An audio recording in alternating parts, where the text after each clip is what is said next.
Well, Grigor, well played through to the last day, again here in Cincinnati, against a tough opponent. Must be really pleased with the victory today. Yeah, I mean, since my first round was a tough opponent, second round is a tough opponent, and third round is a tough opponent. So for sure, I'm pleased overall. I'm pleased with that win. It's my first win against Juan. So yeah, I'm just gonna take just the positives out of it, and appreciate the weather out there today. So that was something that I think most happy with, and then just going through the next round now.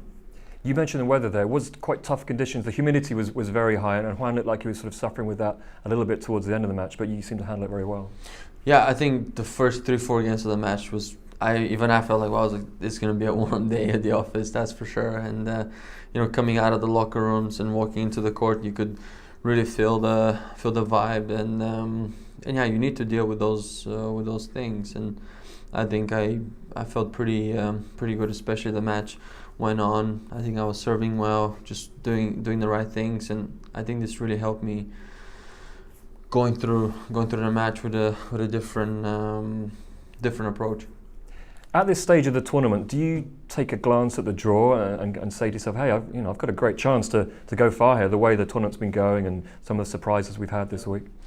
I mean, you shouldn't look at it that way, but in the end of the day, you still got to see who you're playing next, right? And I don't look at it that way. I just am trying to focus on myself and what I've been building up and how I've been practicing in order to put myself out there to play the game the best way that I can. And I think so far I'm doing a good job, and I think I'm gonna try to focus on that same line and not to think about who's next or what else can happen during the tournament. And the best thing I can do is focus on myself and my next opponent.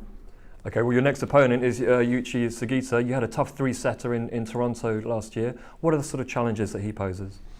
He's a very quick player. I think he reads the game very well, and he's been playing good tennis, I think, this year. I've seen quite a few of his matches, so I know he has nothing to lose out there, so that makes him even more dangerous. And I'm sure he's gonna come out, and he's one of those players that you really need to be ready. You don't have to underestimate him. And yeah, but again, I still like my chances. I think I'm playing good tennis right now, so I'm just gonna focus on tomorrow on that.